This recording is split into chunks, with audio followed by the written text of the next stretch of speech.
Tudo bom? Boa tarde.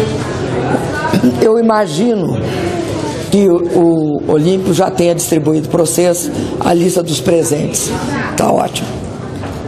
Vou tomar uma água, vocês vão me desculpar. O quê? Óbvio, água de coco. Suaviza a garganta, vou fazer uma propaganda aqui. Melhora, você pode até... O quê?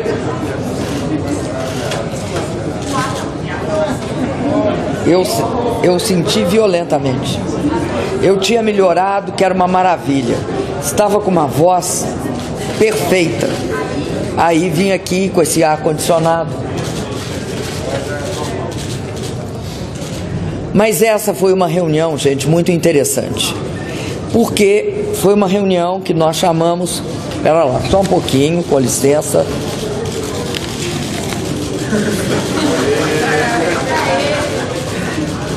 Sem batom mesmo. Foi uma reunião muito importante, porque nós chamamos todos os governadores eleitos do primeiro turno e também os senadores e também aqueles governadores que estão no segundo turno, mas não estão disputando com pessoas que estão na base. É uma reunião em que nós fazemos uma avaliação de toda o sentido político da campanha, do que vai ser a campanha. A campanha, na verdade, vai ser, primeiro, na medida em que os dois candidatos no segundo turno, eu e o candidato do PSB, aliás, do PSDB, nós estamos apresentando agora para os eleitores, num segundo turno, tanto as nossas propostas de governo, mas também, na medida em que os dois têm governos que os respaldam.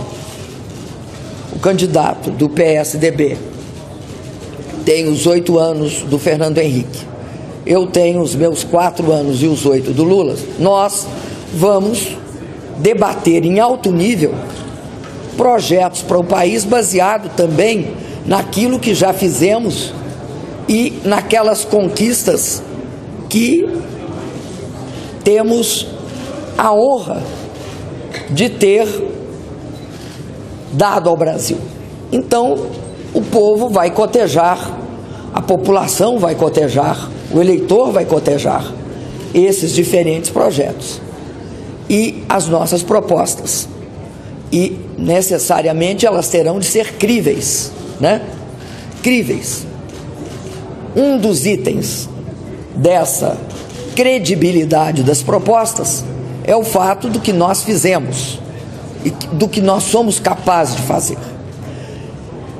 Então, eu acredito que é fundamental ter propostas em todas as áreas. Agora, em algumas, é essencial.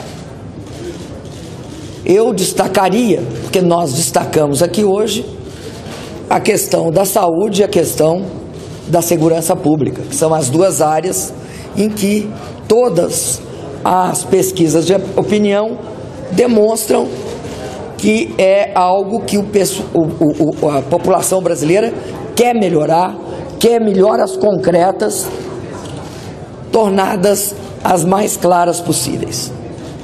Nós temos, no caso da saúde, a proposta do Mais Especialidades, que é construir essa rede, esse centro, essa rede de centros de especialidades, nos quais as pessoas poderão ser atendidas evitando filas e evitando tempo de espera, porque terá hora marcada e prazo de atendimento, ou seja, ninguém poderá ficar sem ser atendido no prazo máximo de 20 dias, de 15 dias, dependendo da urgência do caso.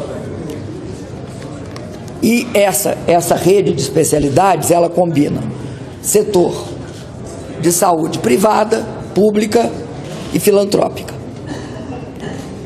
No caso da segurança, é aquilo que nós viemos falando na campanha, que é a questão básica dos centros de operações que nós construímos, centro de controles de operações e controle que nós construímos durante a Copa, nos estados, os 12 estados, e que nós queremos reproduzir para o Brasil inteiro, unificando a ação de segurança do país, integrando polícias federais com polícias estaduais, com apoio das Forças Armadas e atuando em conjunto, não só no sentido de inteligência, recursos e operação, obviamente cada um mantendo sua estrutura de comando, mas fazendo mais.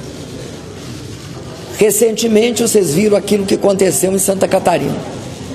É fundamental em alguns momentos você ter uma política de segurança de fronteiras estaduais que impeça o crime de se deslocar pelo território nacional e fugir aos processos de repressão e coibição de violência. Eu estou dando esse exemplo, mas hoje mesmo eu queria falar de algo que nós discutimos muito nessa reunião. Está havendo uma oposição entre os ricos e os pobres. Nós faríamos a política dos pobres e eles fariam a política dos ricos. Essa é uma oposição que é parcialmente verdadeira, não é inteiramente verdadeira. Por quê que eu digo que ela é parcialmente?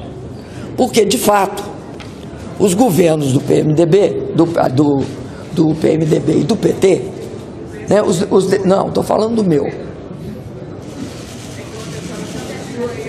Não estou falando do meu. De fato, os nossos governos, né, os governos dessa coligação, assim como a do Lula, tivemos uma preocupação fantástica que pode ser sintetizada na seguinte frase: incluir os pobres no orçamento e elevá-los sempre a uma situação melhor. Nós fizemos isso e temos orgulho de ter feito isso. Tiramos 36 milhões da pobreza e levamos 42 milhões para a classe média. Mas aí começa uma outra história. Nós fizemos uma política no Brasil em que todos ganharam. Nós estreitamos a parte de baixo da pirâmide. Ou seja, diminuímos o número de pobres. Aumentamos a parte do meio da pirâmide. A classe média no Brasil foi a que mais cresceu. E também aumentamos um pouco da classe A e B. Por isso, tem uma mudança significativa na estrutura de distribuição de renda no Brasil. Para vocês terem uma ideia, se a gente for olhar a classe A, B, C, D e E, considerando a classe D e E a mais pobre, a C a classe média e a B a de maior renda. Como é que é a situação? Em 2002, 54% da população brasileira estava na classe D e E. O que aconteceu? Aconteceu uma expansão da classe média, uma grande expansão da classe média, que foi, dando os dados para vocês. Isso é dados do CPS, da Fundação Getúlio Vargas, e microdados da PNAD do IBGE.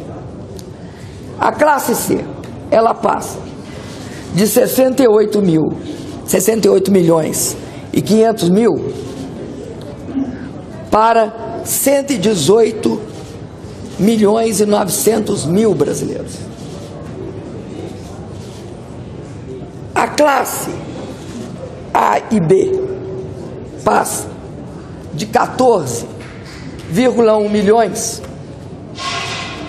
para 29 milhões e meio. E a classe D e E sai de 97,8 milhões e vai para 54,2 milhões. O que significa isso? Significa que de cada 4 brasileiros, cada 4, 3 hoje estão na classe C, na B e na A. A classe A, B, C é composta então por 73% dos brasileiros, sendo que a que mais cresceu foi a C. A que mais cresceu foi a classe C. E lá em cima da classe C foi empurrado gente para B e para A. Da onde veio esse pessoal da classe C, da D e da E, que reduziu? É isso que transformou o Brasil de forma pacífica e silenciosa.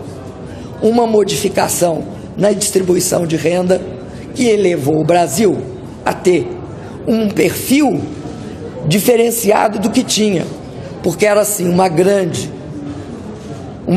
classe D e E, uma menor C e uma menorzinha A, uma pirâmide, para algo como se fosse uma classe,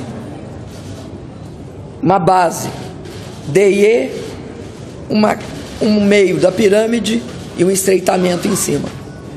Modificou a estrutura de renda do Brasil. Isso explica também que as necessidades do país mudaram.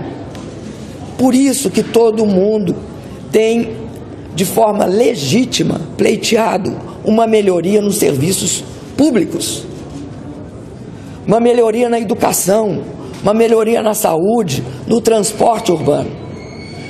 O Brasil mudou, o desejo das pessoas mudou junto, os anseios, as demandas. Então, um Brasil que não fazia metrô, porque esse Brasil do passado não fazia metrô. Por quê? O governo era para 1/3 da população. Se chegasse a 2/3 era muito. O Brasil do passado não fazia metrô, porque metrô era coisa para rico. Metrô é algo fundamental num país como o Brasil, com 202 milhões de habitantes, com uma concentração urbana violenta em algumas cidades. Tem de ter metrô para poder dar qualidade de vida à população que vive em São Paulo, no Rio. Tem de ter metrô em Belo Horizonte. Tem de ter metrô em Porto Alegre, em Curitiba, em Salvador, no Recife, em Fortaleza, no Distrito Federal. Eu já falei em Belo Horizonte, né, gente? Não, eu estou insistindo. As necessidades passam pelo fato que é fundamental que o Brasil busque duas coisas simultaneamente. A gente tem de olhar para os mais pobres, que ainda são pobres. Um governo que não olhar para quem é mais pobre não está fazendo o seu trabalho direito. Tem de aumentar a renda, garantir salário, garantir emprego. Agora, ao mesmo tempo, esse governo e os governos que virão terão de enfrentar o desafio também de melhorar a qualidade do emprego para quem? Para a classe média brasileira. Quando a gente faz um programa como o Pronatec ou Ciência Sem Fronteira, nós estamos fazendo porque o nível de exigência é outro. Não é possível, esse país não tem ensino técnico de qualidade. Não é possível que os estudantes desse país não possam ter acesso ao que há de melhor em educação no mundo. por isso Ciência Sem Fronteira. Então, o que eu quero dizer é que o Brasil não tem uma política só, tem de ter as duas. A política para a classe média, a política para os mais pobres e também aqueles que aumentaram de renda, tem também de ser considerado cidadão brasileiro. Agora, tem prioridades, e a prioridade hoje do Brasil tem um nome, chama educação. E uma outra coisa, igualdade de oportunidades, significa garantir que os brasileiros terão igualdade de oportunidades, mas não, veja bem, porque muita gente falava assim, é o povo pode aceitar, já não tem nada mesmo, então dá qualquer coisa. Não. A igualdade de oportunidades é educação de qualidade, creche de qualidade, o que há de melhor ensino técnico profissionalizante. É isso que eu acho que é fundamental. Agora, a minha última fala é sobre reforma política. Eu acho que o Brasil tem de ter uma reforma política. Reforma política é a maior arma, contra a corrupção também. É impunidade e reforma política, as duas. Sem isso, nós não daremos um passo adiante nessa luta que tem de ocorrer. Presidente, ex-presidente Fernando Henrique disse que o PT é um partido de eleitores desinformados e um partido de eleitores que estão nos plantões, ou seja, de pobres. Essa percepção do eleitorado do PT está correta? Como é que vai responder? Olha, eu acho lamentável porque é uma visão elitista do país. É uma visão elitista. Vou falar outra coisa para vocês. Vocês sabem qual é uma das grandes forças do Brasil? É ele ser esse país continental que é. Tudo bem. Ter petróleo, ótimo. Ter minério, maravilhoso. Uma agricultura de ponta, né? Uma agricultura altamente tecnológica, desenvolvida. Uma indústria, não é um país desindustrializado, apesar de alguns falarem que é. Mas não é isso a maior riqueza do Brasil. Se ele tivesse 10 milhões de habitantes, ele não seria uma potência econômica. Ele é uma potência econômica porque ele tem 202 milhões de habitantes. A visão mais atrasada do mundo é não perceber que cada um dos 202 milhões é importante, porque a gente tem compromisso com a democracia e com a cidadania, certo? É importante porque é consumidor, certíssimo, e sobretudo porque dá o potencial humano desse país, e um país é sempre medido pelo seu potencial humano, e o Brasil é um imenso país porque é uma imensa população. É isso que eu acho fundamental deixar claro. E tem a vantagem ainda de ser uma população média para o território. Média. Ou seja, nós não somos 1 bilhão. Nós não temos uma superpopulação. Nós temos uma população média. E que, além disso, tem uma janela etária de oportunidade. Hoje, no Brasil, os que trabalham são mais numerosos do que as crianças e os que já se aposentaram. Isso chama janela de oportunidade, porque tem países que a população envelheceu e, portanto, os que trabalham são menos do que aqueles que vivem dos que trabalham. Esse país não, esse país ainda tem esse vigor. Então, eu vou te falar, eu fico estarrecida quando eu escuto essa história, porque eu escutei isso ao longo da minha vida. Eu escutei muito que o povo não sabia votar. Quando o povo não sabia votar, vocês sabem o que acontecia no Brasil, né? Vocês sabem? Espero que vocês saibam. Não tinha eleição. O povo não sabia votar, então não deixava o povo votar. essa história que o povo não sabe votar porque não formou numa universidade é uma falácia, uma mentira. Presidente, o PT está preocupado com a situação de São Paulo. Teve lá um favoritismo lá do grupo Tucano. A senhora foi bem em Minas Gerais, uma estratégia bem feita no Nordeste. O que a senhora está pensando para São Paulo? A senhora está preocupada? Olha, nós achamos São Paulo um estado muito importante. Eu pretendo dar toda a atenção a São Paulo, olhar com muito cuidado, inclusive propostas específicas para São Paulo e abrir o mais possível o debate, a discussão e a comunicação com todos os setores de São Paulo. Com todos os setores, sem exceção.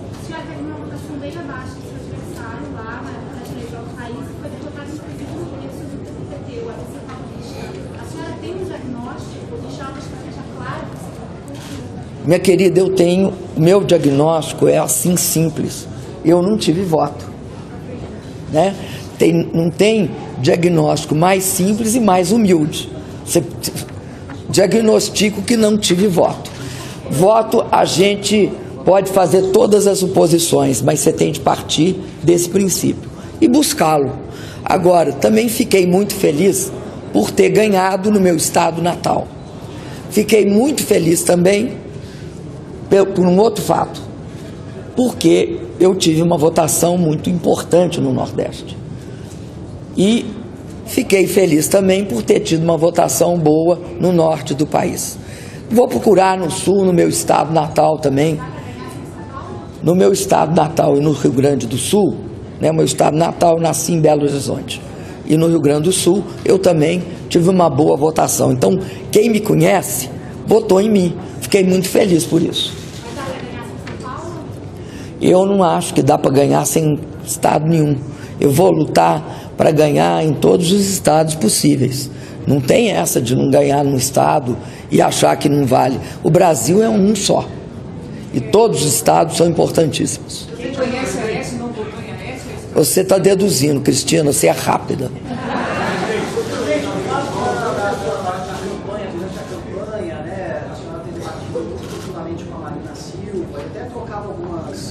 Farpas, né, a campanha de maneira geral, isso impede na avaliação da senhora um eventual apoio dela à senhora? Olha, eu vou falar uma coisa para vocês. Eu acho que ninguém pode abrir mão de apoio de ninguém, principalmente numa eleição. Agora, eu também sei perfeitamente, pela experiência política, e todos vocês sabem disso, que também ninguém é dono do eleitor. Então, eu fico muito feliz quando me apoiam. Agora sei também, até por uma questão, vamos dizer assim, de ter noção que ninguém manda no eleitor. É nesse sentido, sabe? Ninguém manda. Eu acredito muito naquilo. Um homem, um voto. Ou melhor dizendo, uma mulher, um voto. Eu acho que esse princípio é um princípio democrático muito importante. Ele, além de todos iguais, todos são iguais perante a lei, uma pessoa, um voto, institui o conceito mais fundamental de democracia. É a certeza de que cada pessoa tem consciência, cada pessoa é capaz de definir o que quer. Isso é fundamental numa visão de cidadania e de democracia. Fundamental. Nesse primeiro momento, você e o vice-presidente Michel Temer se separaram, fizeram duas frentes diferentes pelo Brasil. Como que vai ser agora no seu futuro? A gente geralmente vai dividir o trabalho. O princípio da divisão do trabalho é um princípio importantíssimo, porque potencializa. Né? Eu fiz isso também com o Lula. Mas ele vai continuar Quem? O ministro está licenciando hoje. Presidente, qual a tarefa dos prefeitos? Não, senhor. Qual a tarefa dos prefeitos? A senhora se reunirá nos próximos dias com diversos grupos de prefeitos em diversos estados. Diferenciadamente. Olha, eu acho que prefeito nessa eleição de segundo turno, ele é muito importante.